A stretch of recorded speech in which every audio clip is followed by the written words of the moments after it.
प्यारे देशवासियों, नमस्कार। कोरोना के खिलाफ देश आज फिर एक बहुत बड़ी लड़ाई लड़ रहा है। कुछ सप्ताह पहले तक स्थितियां संभली हुई थी और फिर एक कोरोना की दूसरी वेव तूफान बनकर आ गई। जो पीड़ा आपने सही है, जो पीड़ा आप सह रहे हैं, उसका मुझे पूरा एहसास है। जिन लोगों ने बीते दिनों में अपनों को खोया है, मैं सभी देशवासियों की तरफ से उनके प्रति संवेदनाएं व्यक्त करता हूं। परिवार के एक सदस्य के रूप में मैं आपके दुख में शामिल हूं। चुनौती बड़ी है, लेकिन हमें मिलकर अपने संकल्प, अपने हौसले और तैयारी के साथ इसको पार करना है।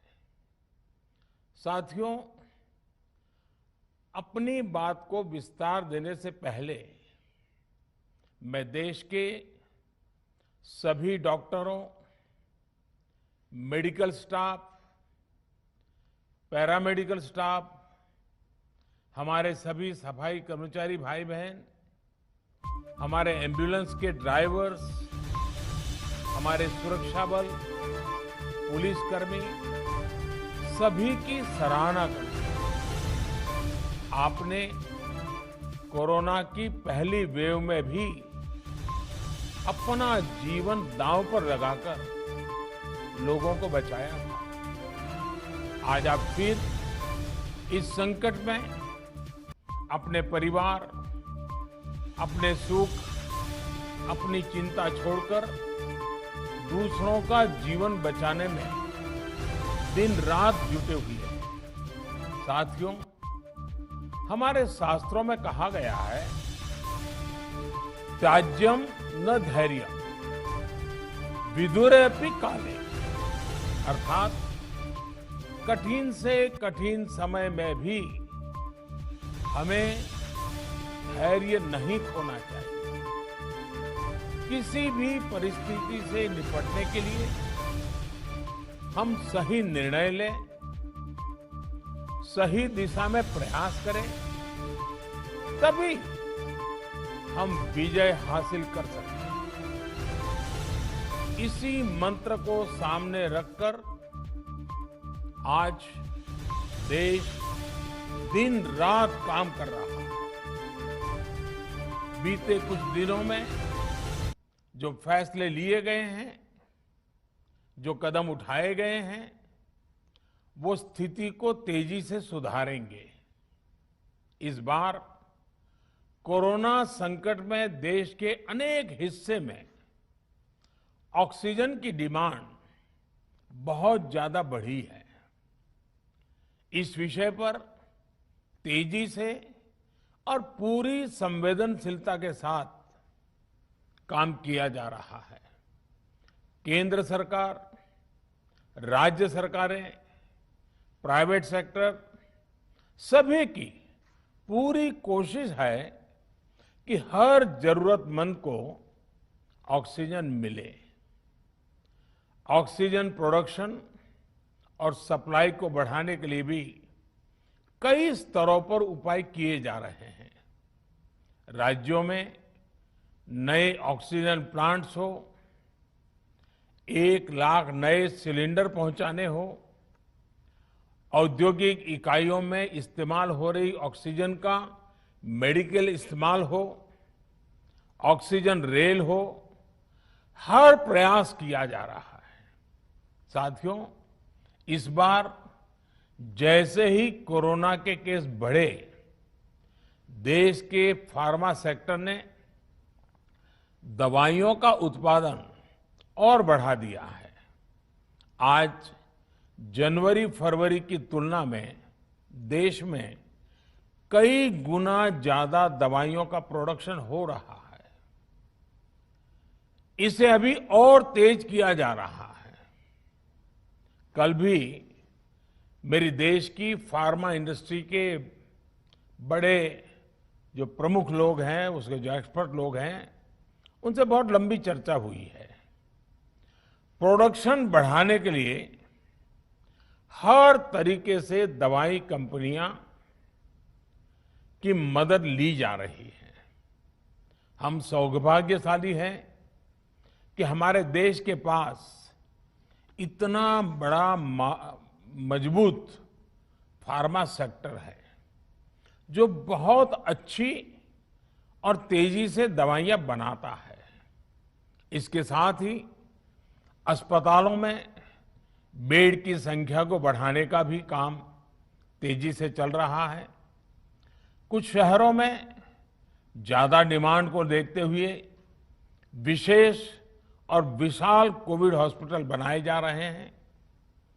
साथियों, पिछले वर्ष जब देश ने कोरोना के कुछ ही मरीज सामने आए थे, उसी समय भारत में कोरोना वायरस के खिलाफ प्रभावी वैक्सीन के लिए काम शुरू कर दिया था। हमारे वैज्ञानिकों ने दिन रात एक करके बहुत कम समय में देशवासियों के लिए वैक्सीन विकसित की है। आज दुनिया की सबसे सस्ती वैक्सीन भारत में है। भारत की कोल्ड चेन व्यवस्था के अनुकूल वैक्सीन हमारे पास है। इस प्रयास में हमारे प्राइवेट सेक्टर ने इनोवेशन और एंटरप्राइज की भावना का बेहतरीन प्रदर्शन किया। वैक्सीन की अप्रूवल्स और रेगुलेटरी प्रोसेसेस को फास्ट ट्रैक पर रखने के साथ ही सभी साइंटिफिक और रेगुलेटरी मदद को बढ़ाया गया है। यह एक टीम एफर्ट है जिसके कारण हमारा Bharat 2 made in India vaccine के साथ दुनिया का सबसे बड़ा टीकाकरण अभियान शुरू कर पाया। टीकाकरण के पहले चरण से ही गति के साथ ही इस बात पर जोर दिया गया कि ज्यादा से ज्यादा क्षेत्रों तक, जरूरतमंद लोगों तक वैक्सीन पहुंचे। दुनिया में सबसे तेजी से भारत में पहले 10 करोड़, फिर 11 करोड़ और अब 12 करोड़ वैक्सीन डोज दिए गए हैं। आज कोरोना से इस लड़ाई में हमें हौसला मिलता है कि हमारे health care worker, frontline corona warriors और सीनियर सिटीजन्स के एक बड़े हिस्से को वैक्सीन का लाभ मिल चुका है।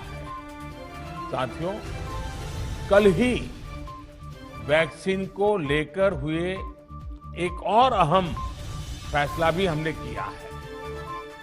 1 मई के बाद से 18 वर्ष की ऊपर के किसी भी व्यक्ति को वैक्सीनेट किया जा सकेगा। अब भारत में जो वैक्सीन बनेगी उसका आधा हिस्सा सीधे राज्यों और अस्पतालों को भी मिलेगा। इस बीच गरीबों, बुजुर्गों, निम्न मध्यम वर्ग के लोग 45 वर्ष की आयु के ऊपर के व्यक्तियों के लिए केंद्र सरकार का जो वैक्सीन कार्यक्रम चल रहा है वो भी उतनी ही तेजी से जारी रहेगा। पहले की तरह ही सरकारी अस्पतालों में मुफ्त वैक्सीन मिलती रहेगी, जिसका फायदा, जैसा मैंने कहा, हमारे गरीब परिवार हो, हमारे मध्यम वर्ग, निम्न मध्यम वर्ग के परिवार हो, वो उनका लाभ उठा सकेंगे। साथियों, हम सभी का प्रयास जीवन बचाने के लिए है, और जीवन बचाने के लिए तो है ही। प्रयास से भी ये है कि आर्थिक गतिविधियां और आजीविका कम से कम प्रभावित हो। प्रयास का तरीका यही रखा जाए। वैक्सीनेशन को 18 वर्ष की आयु के ऊपर के लोगों के लिए ओपन करने से शहरों में जो हमारे वर्कफोर्स है उसे तेजी से वैक्सीन उपलब्ध होगी। राज्यों और केंद्र सरकार के प्रयासों से श्रमिकों को भी तेजी से वैक्सीन मिले लगेगी। मेरा राज्य प्रशासन से आग्रह है कि वो श्रमिकों का भरोसा जगाए रखे। उनसे आग्रह करें कि वो जहां है वहीं रहे। राज्यों द्वारा दिया गया ये भरोसा उनकी बहुत मदद करेगा कि वो जिस शहर में हैं वहीं पर अगले कुछ दिनों में वैक्सीन भी लगेगी और उनका काम भी बंद नहीं होगा। साथियों, पिछली बार जो परिस्थितियां थी वो अभी से काफी भिन्न थी। तब हमारे पास इस वैश्विक महामारी से लड़ने के लिए कोरोना स्पेसिफिक मेडिकल इंफ्रास्ट्रक्चर नहीं था। आप याद करिए देश की क्या स्थिति थी।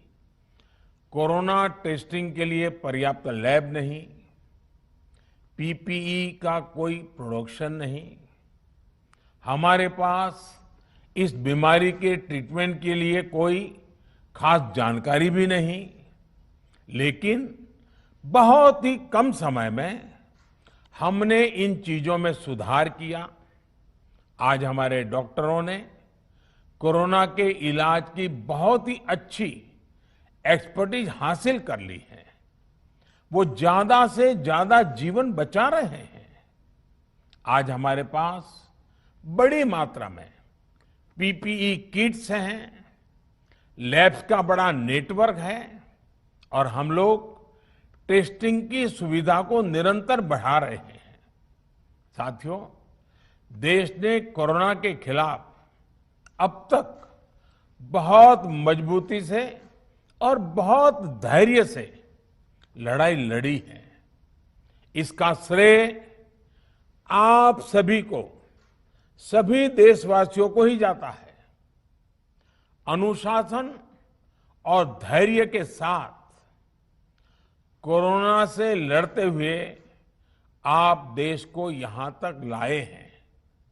मुझे विश्वास है जन भागीदारी की ताकत से हम कोरोना के इस तूफान को भी परास्त कर पाएंगे। आज हम अपने चारों ओर देख रहे हैं कि कैसे कई लोग, कई सामाजिक संस्थाएं जरूरतमंदों तक मदद पहुंचाने में दिन रात जुटे हैं। दवाई पहुंचाना हो, खाने या रहने की व्यवस्था करनी हो, लोग पूरे मनोयोग के साथ काम कर रहे हैं। मैं इन सभी के सेवा भाव को आदरपूर्वक नमन करता हूं और देशवासियों से अपील करता हूं कि अधिक से अधिक मात्रा में इस संकट की घड़ी में देशवासी आगे आएं और जरूरतमंदों तक मदद पहुंचाएं। समाज के पुरुषार्थ और सेवा के संकल्प से ही हम ये लड़ाई जीत पाएंगे। मेरा युवा साथियों से अनुरोध है वो अपनी सोसाइटी में, मोहल्ले में, अपार्टमेंट्स में छोटी छोटी कमेटियां बनाकर कोविड अनुशासन पालन करवाने में मदद करें। हम ऐसा करेंगे तो सरकारों को न कभी कंटेनमेंट जोन लगाने की जरूरत पड़ेगी, न कर्फ्यू लगाने की जरूरत पड़ेगी और लॉकडाउन का तो सवाल ही नहीं उठता है, आवश्यकता ही नहीं पड़ेगी।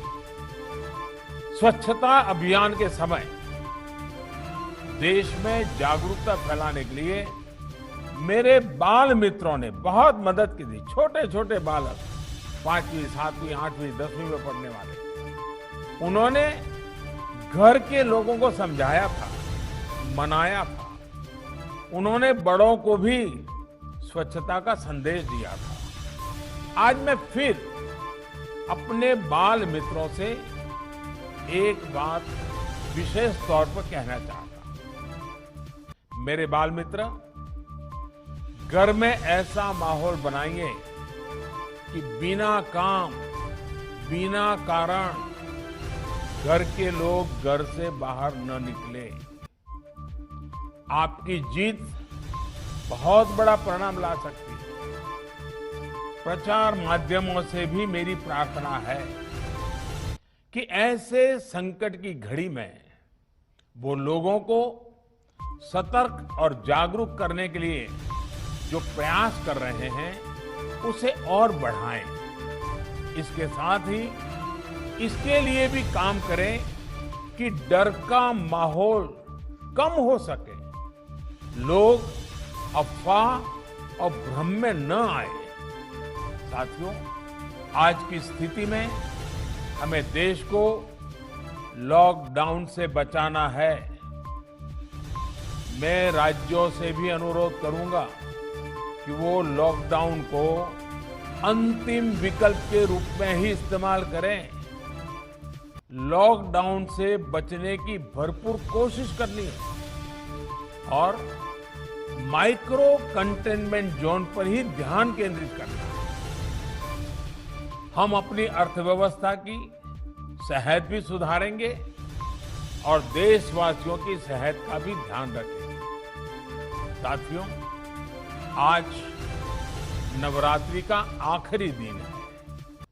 कल रामनवमी है और मर्यादा पुरुषोत्तम श्री राम का हम सभी को यही संदेश है कि हम मर्यादाओं का पालन करें।